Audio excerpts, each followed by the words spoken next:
Welcome back to the Gavel. Let's turn to the Policy and Legal Advocacy Center, Plac, on concerns around parliamentary processes. Here's the breakdown.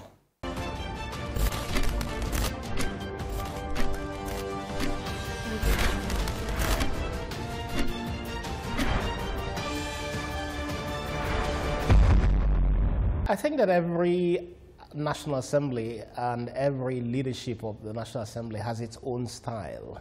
But we do know that there's only one way of making law or even holding debates. And for Nigerians, and for the National Assembly, I think it needs to be very conscious of the fact that people are keeping an eye on what is going on in the National Assembly. Every single debate, and it was good to hear Senate President Akpabio say that he was shocked that people watched their every move. It means that people are keeping an eye. And I think that being conscious of the fact that Nigerians are watching you, it means that they're watching how you're respecting the process that you create yourself, whether it's on motion debates, whether it's just people speaking on the floor, or following the process of making laws. I think that if the National Assembly does understand that, then they would have to follow even their own rules. And you have two types of bills that come before the National Assembly, each of the houses. One is the executive bill, which the majority leader presents, and the other is the individual member bill. When individual members present their bills, it just really means that their colleagues take a very good look at it, they scrutinize it more. When it's coming from the executive, it's expected, and when it comes from the executive, it's the majority leader in either house that presents it on the floor. The expectation is that the executive would be led in presenting a bill by the Attorney General.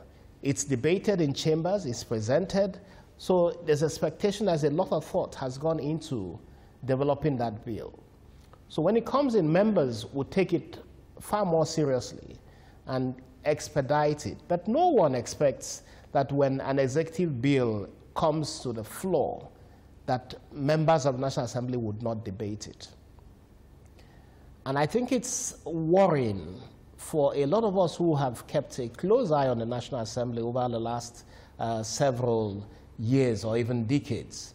It becomes worrying when we see that the oversight functions, the lawmaking functions of the legislature gets compromised simply because an executive bill is presented. The rules of the House and the Senate are quite clear. When a bill is presented, it goes through first reading, which is just a mention of the bill. It goes through second reading, which means that after that, it goes to public hearing. And the public hearing must identify the stakeholders and the public to come and examine the bills and do analysis and present any concerns that they have. And members of the National Assembly have to listen to understand what people who might be affected by the bill are saying. After that, and taking into cognizance the concerns of stakeholders and citizens, the National Assembly must decide then whether to accept the bill or to amend it or to review it before it passes it or rejects it. Now, we have the concern that this is not happening in the National Assembly at this time. And it is dangerous for Nigeria. It is dangerous for our democracy when we see that the National Assembly is not listening to those that elected them into office. And I think the National Assembly must pull back. There is nothing urgent about an executive bill to warrant it being passed in a couple of minutes or hours. So the National Assembly must pull back from this syndrome of whatever the executive asks, it gets. Otherwise, it would show that the National Assembly members are not fulfilling their responsibilities to their constituents, to those who elected them.